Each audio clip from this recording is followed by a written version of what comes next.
Welcome to Table Talk Friday, your weekly dose of D&D banter between three men in a bedroom. If you like their style, come back every Friday for another upload.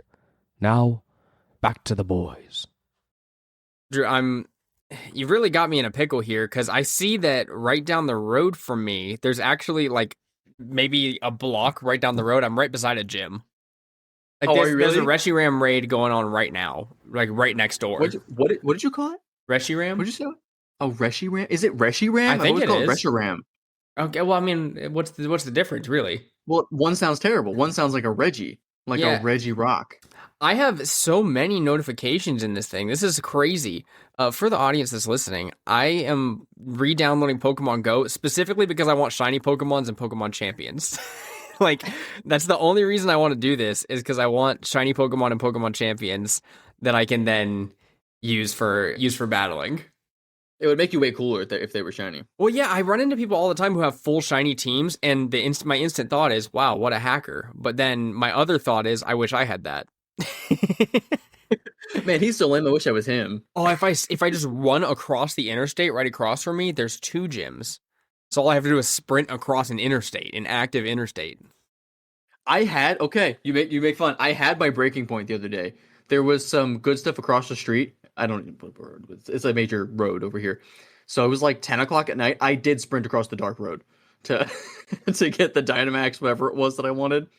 It was totally worth it. I didn't get hit by a car, and I'll let you know if I do the next time. Do you want to know what that time? I'm feeling good. You want to know what the gym next to my apartment is called? What is it called? Gym? It's no. It says Steps the name of apartment. my apartment, like the name of the apartment complex, dog playground, because it's the dog. That's park. what it's called. It's the dog park. And let me tell you, it's the dog park next to the dumpsters, and it's like less than the size of this room in size. And that's what they've deemed worthy of a Pokemon gym around me. But if I go over there, I'm going to be the only one. I can't beat a Reshiram on my own. No, absolutely not. So, absolutely not. So how do I even do any of these raids for the legendaries I want if they're locked out like that? Top tier, there's a lot of raids you could do on your own depending on your strength level. Oh, 44. I'm pretty good. I'm pretty good. This 44 is not bad because remember the old cap was 40. Right. So 44 is not, that's up there. It's doing pretty good. The crazy high legendaries you have to get in groups of people. They do. Why are we smoking? Yeah, you said crazy the crazy high ones. Oh, because so is smoking those dudes. Exactly. Okay, I got you. Okay. No, there's groups of people that do it. There's a raid hour tomorrow, actually. If you could find a park near you, it's a Necrozma raid hour. Oh, there's freaking 6 and 7 max battles for Dynamax and Gigantamax. That's crazy. Yes. The Dynamax is super. I'm just getting into it. I've been doing it for the last month or two. It's very fun. It's very beginner friendly. It's a little hard to like initially start out, but once you kind of get the snowball rolling, you're good to go. You can do a lot of it on your own. The raids, the Dynamax raids in Pokemon Sword and Shield were a lot of fun in game. Like I normally don't do side content like that of like grinding those out, but they were so good in those games that I would just go around and be like, yeah, I'm just gonna raid this, Politoed. Let me yell at you for a second. I think I mentioned it very briefly the other day. The Dynamax Inkay came out fairly recently, Yeah. so I've been raiding the crap out of them. I've done 15 Dynamax Inkay raids. Jeez. 15, okay? None of them have been over 93 IV. And at this point, if it's not 93 IV, it might as well just be trash. Just throw it in the compactor. It's garbage. It's duty, right? And so, no shinies, no good ones. Just so mad. I don't have a good Malamar or anything. And my buddy Eric did one. He did one, got a shiny immediately, and I'm so mad. That's I might wild. go mug him. I might go mug him, take his phone, and transfer it over to myself. I'm not gonna lie to you. Now, not to fully change the subject, but Away from Pokemon? Why? This is because I do have an apology to issue. I have an apology to issue. Oh God! I said something very ignorant on the last episode. Oof. Ignorant. Oof. Something I just wasn't fully. I was younger then, and I need to. You've grown up since then. Yes, I've grown, I've learned, and I've educated myself. And I spoke poorly of a certain Reddit community known as the Fire Community. Since then, do you remember this conversation? I don't remember. Oh, here, let something me tell you about my fire, but I don't know what it wrongdoings. is. Here, let me just refresh your Please, mind on my please. wrongdoings. Give me this So I said that the members of the fire community are those people who penny pinch and live way below their means in order to save as much money as possible, right? I think it's to retire by like 40. Right, Something? right, Or right, is that right. as an age? So I spoke poorly of them. And I learned since then, because I was getting them advertised to me on my Reddit every time I opened it up, having spoken about them. And I learned that FIRE stands for Financially Independent Retire Early.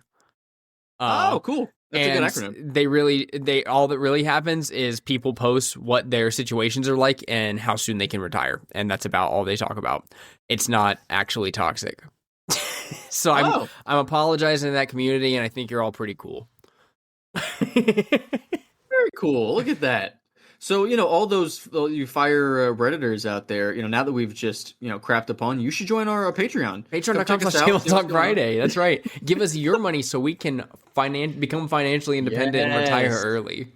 We can't do it without you, so get on in there. Oh, I like that. So, a little bit more about Pokemon, though, right? This is actually going to lead into our topic for the day because Drew and I had a great experience back in the day during COVID times with Pokemon 5e. Do you remember this, Drew? Oh, it was fantastic. Oh, I think about it fondly all the time. I actually do, and I really, really wanted to go down the rabbit hole we were going in with it, where I was going to have you guys raid a black market of underground Pokemon smugglers, and you guys were going to fight like a Tyranitar that was going wild. Or no, it might have been a Kangaskhan that was going wild. A Kangaskhan that was going wild. I was so excited to run that for you guys, but then we ended up switching gears and running Descent into Avernus and not playing that anymore.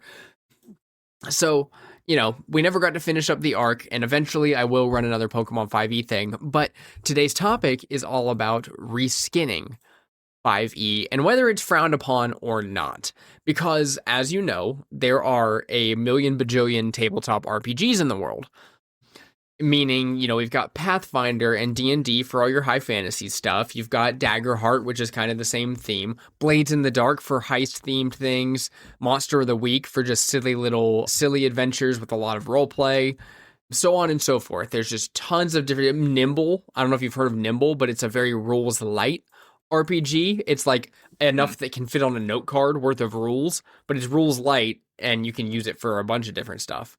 So you've got all these different tabletop RPGs, and something that happens a lot, I think, is people who play Dungeons and Dragons 5e or even like a Pathfinder or something will just take their system and say, well, I kind of want to play a more heist-centric thing, and instead of being like, oh, well, let's find a system that works for that, like a Blades in the Dark, we'll just play 5e and bend the rules to fit our new theme, right? Yeah, why not? And I think that that's okay in the context of it's simple and everybody doesn't have to relearn new rules. But at the same time, I do feel, now this is a legitimate feeling I have, is that it does a bit of a disservice to those other themes, given that there are specific systems meant to accomplish that. And like, I've read Blades in the Dark, a good portion of it. The heist system stuff is really, really cool. Like, it's probably the perfect system for running criminal heists. Yet, we've never played it because that would require learning new rules. But it is probably the perfect system for running a heist, and we've done heists in 5e, and most of the time it feels like 5e, right? Like you're playing it, it doesn't change how the game feels. It still feels like playing a just random D&D adventure, no matter what the theme is. And I do think that switching systems like that is helpful in order to give you the new vibe that you're looking for. So like running a heist in Blades in the Dark, whether you're playing the same characters or not, might actually be nice, because you'd be like, oh, this feels like a totally different kind of session.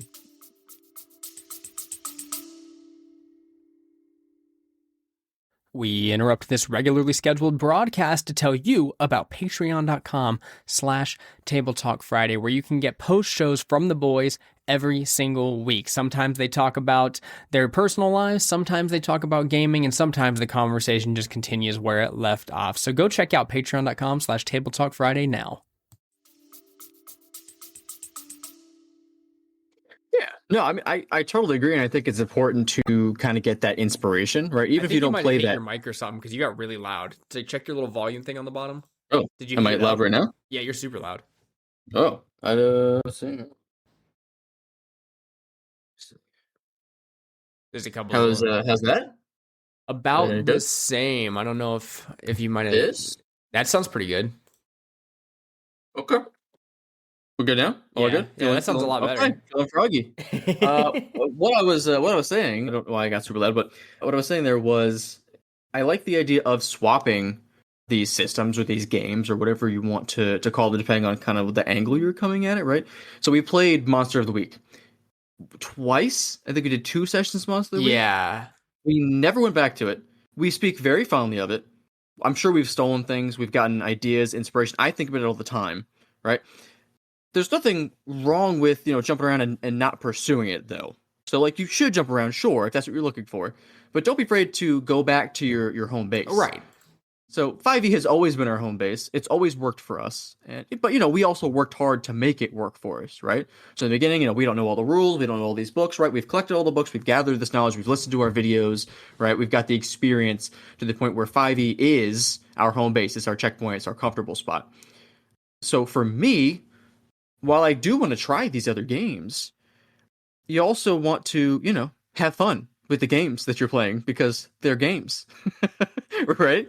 So D&D 5e being the best game I think, frankly, I've ever played, that I have no way of knowing if there's something better out there than 5e. I'm sure there is something I haven't played. I mean, there's thousands, if not tens of thousands of other tabletop versions out there, right? And I'm sure some of them do some things better than 5e. But am I willing to try 10,000 different tabletop games just to try to find a platform that's like, oh, a eensy weensy bit better than the best game I've ever played, period, hands down? No. No, I'm not. But it's still a good idea. I think you should, and whenever you have time, it's a good idea, something to pursue. But timing being another key aspect of that. It's so Right. hard nowadays to get groups together, period, for these things, right? Just to get people together on a weekly basis to play a game of D&D or heck Candyland or whatever you want to play at your table, right? It's difficult. And so the idea of getting, 3, 4, 5, 6+ people together to play this new game that nobody knows the rules of, to find even more time to invest, it's tough. I'm not saying it's impossible, nor that you shouldn't do it. But I think at our table, a lot of time, it's just so easy. Yeah. It's so easy, it's so fun, it's so satisfying just to take the game that we know and love and just reskin it so that we're all polar bears and we're doing Break the Ice 5e. Like, it's you can do anything with it, is the cool part. No, for sure. I mean, I agree with you there where I'm like, I've always wanted to try more systems, but when it comes to also being an adult, it's hard to sit down and read a whole new textbook with all new rules.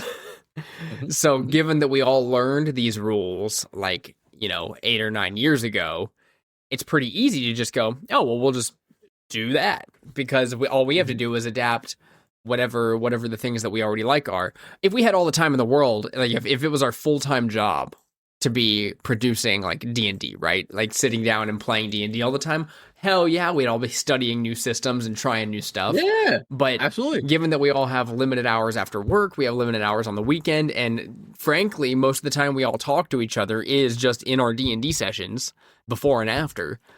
I think that there's reasons why we end up in the place where we end up just playing the same system all the time.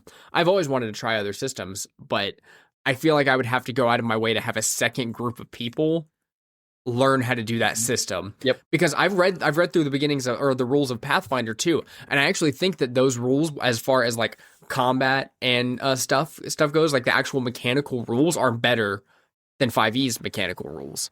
I think that it has a 3 action economy. So you have 3 actions. One can be used you can use them to move, to attack, or do other things. And then some things will take up 2 actions. Some will just take 1. Stuff like that. So I've heard of that system and I like it. I like the idea of it. The idea of a 3 action economy, like, oh, I'm already standing next to the bad guy, so I'll use 3 attacks on him, as opposed to like having to use one of them to move.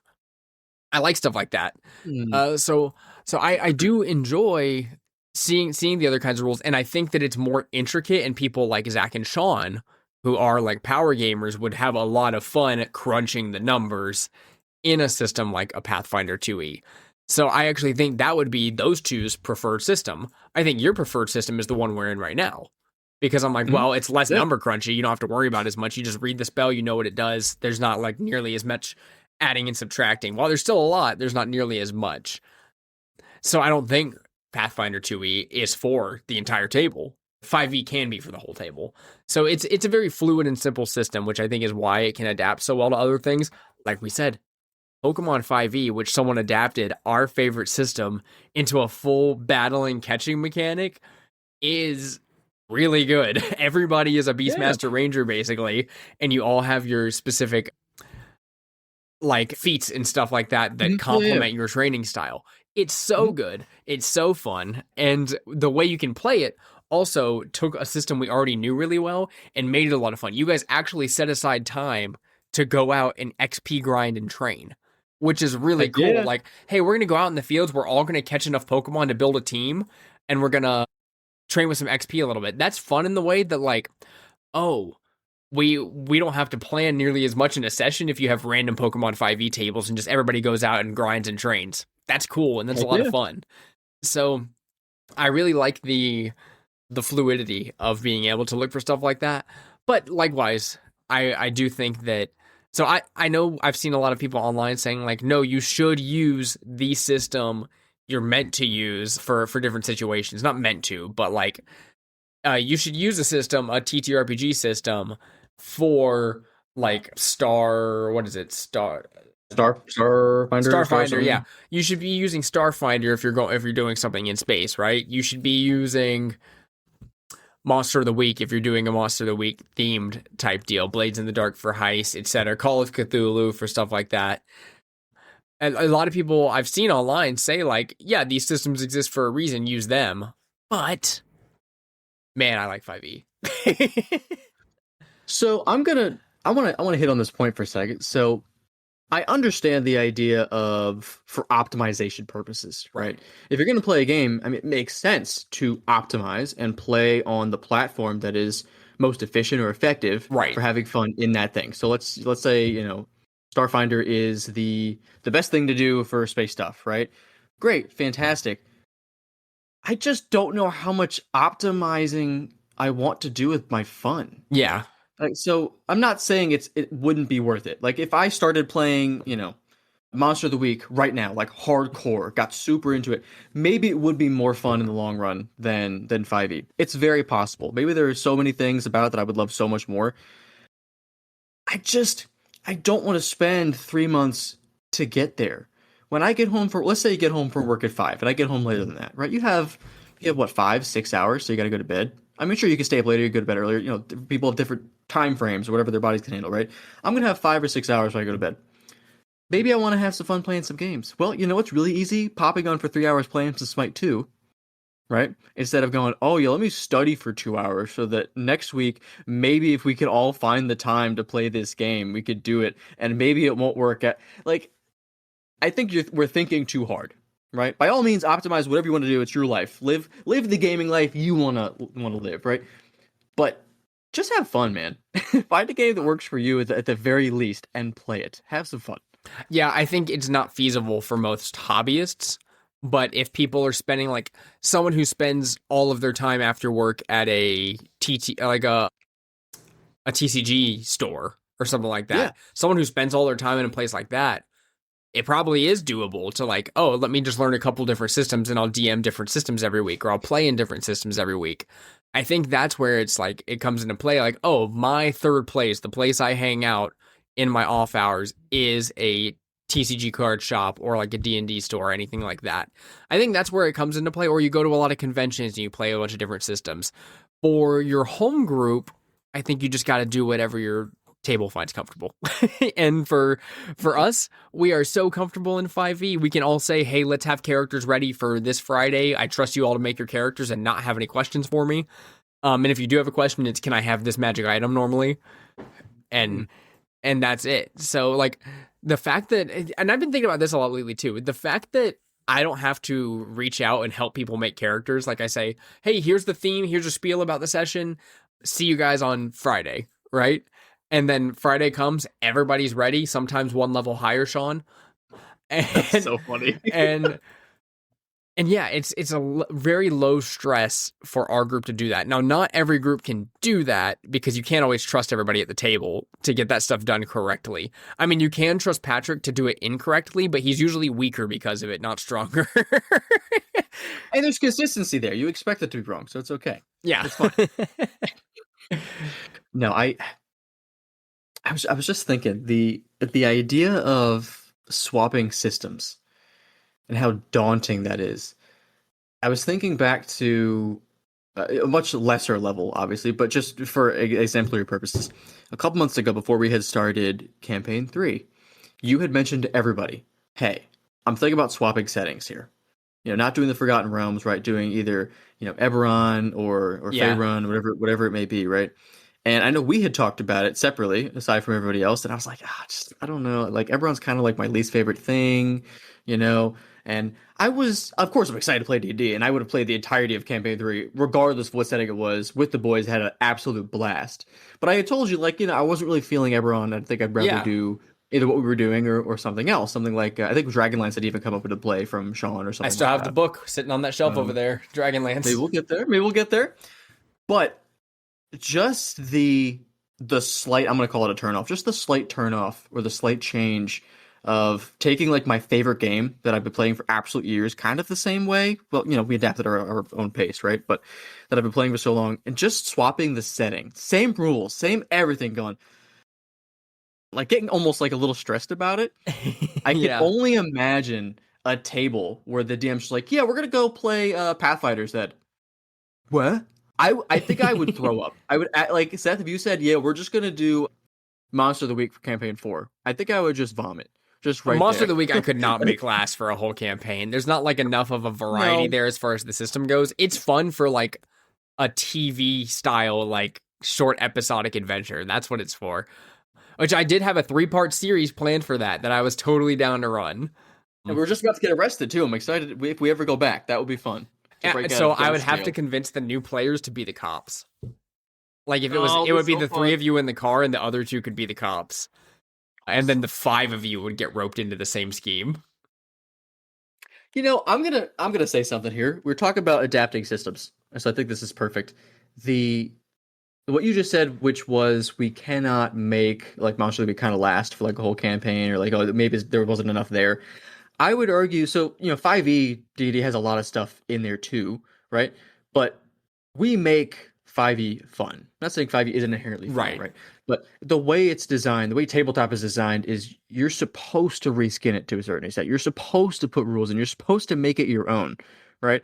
So to say that maybe Monster of the Week would be difficult, I mean, maybe sure, because it'd be new to us, right? Maybe we want to do a smaller campaign so that we have more knowledge, so that we could put more work into like a campaign 2 or something like that, right? I think we'd absolutely have a blast with anything we put our minds to, right? We would just reskin it. We would homebrew it. We'd make it our own. We'd make it maybe a little more like 5e or a little. That's what these games are for. And while I haven't played a ton of them, the ones I have played, I think are very fine tunable. You can adjust them whatever you want to play. Play a game and just play it.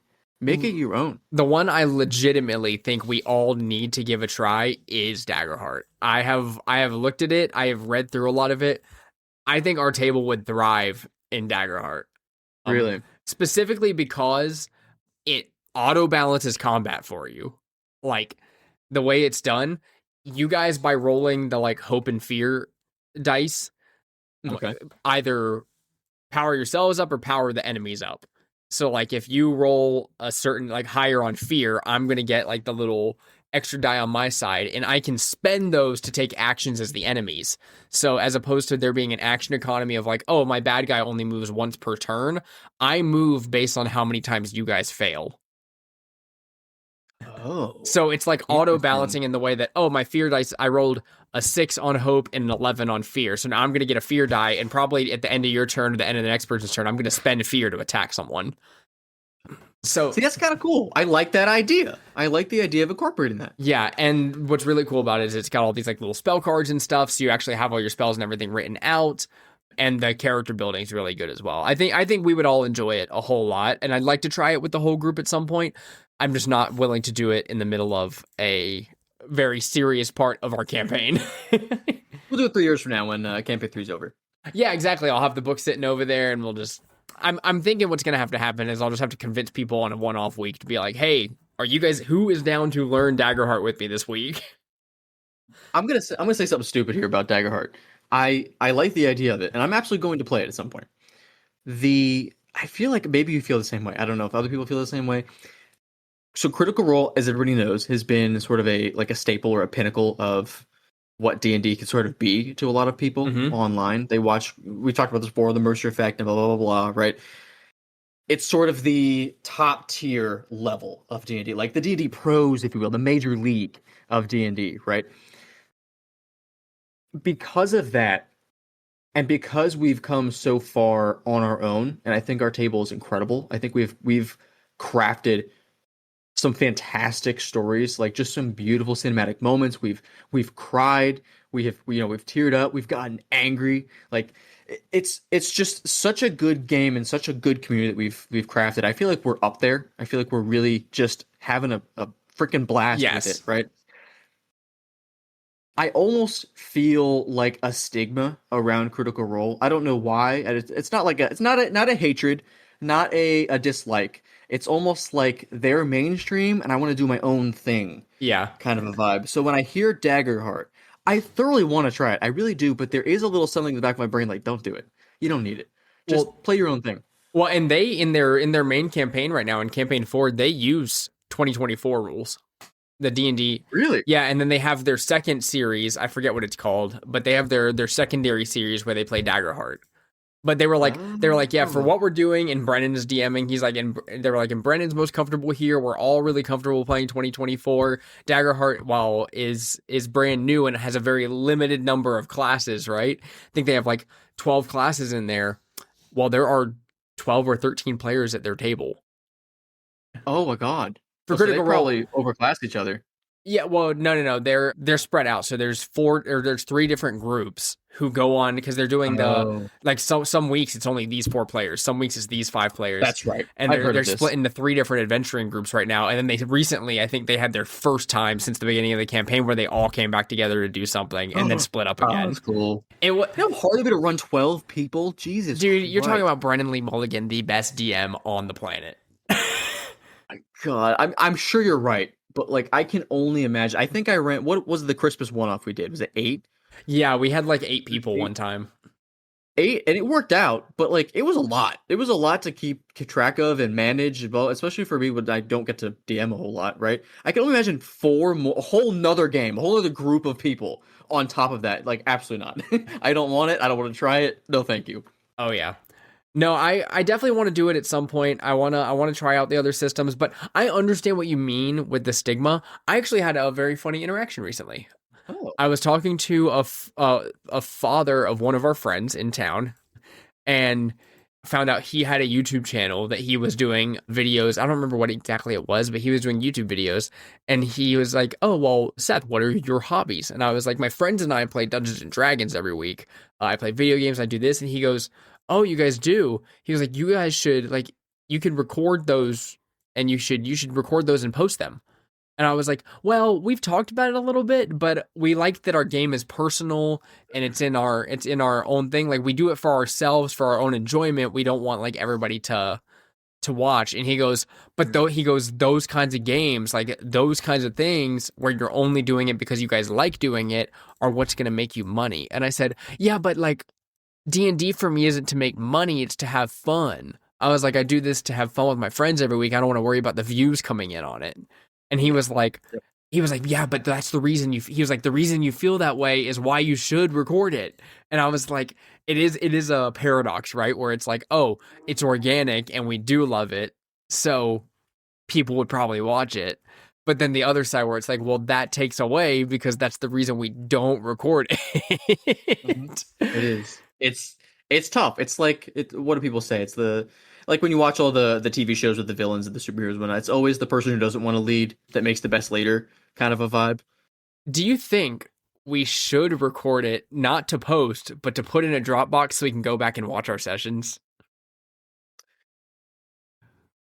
Okay. There's sometimes that Would sometimes you I go think back and watch it? I don't. there's I sometimes don't know. I think about a moment though, and I go, man, I wish I could see that happen again. You know what I mean? And I agree. There are moments that I think about fondly that happened. Like, man, it was so cool when that happened, right? yeah, But I also feel like there's something to it, knowing that it's just inside my brain. You know, like it's something inside my brain and all of your brains, and we share that. You know, yeah, no, I get that, but would you not like to watch the Asmodeus fight again? I don't know.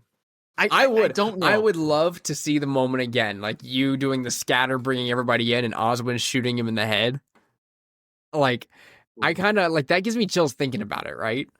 I think if I could see it again, I'd be like, yeah, this is why I play D&D, and then I would just turn it off and be like, yay.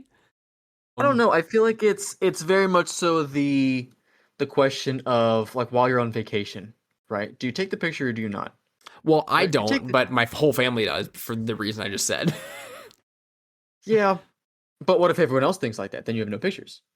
So is there a balance? Right. Do you all take pictures? Well, for me, I think it pulls me out of the moment. I would rather live in the moment than sit back and take the pictures or jot the notes down, blah, blah, blah. It's the same exact reason I don't take notes in D&D, and I told you I was going to try for Campaign 3, and I think it took I told you do it. You'll do it for can't. maybe a session and then fall off.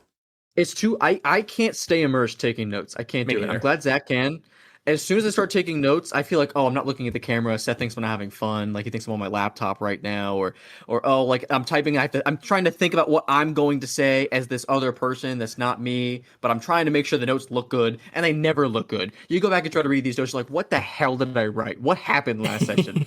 It's yeah, he's got a gift. Zach has a gift, and I'm glad that we have him in the group because if we didn't, nobody would ever know what was happening. Yeah, But I have to be immersed. No, I agree. I can't really do the note taking thing either. The only things I type in the session are what shows up in the chat in Roll20.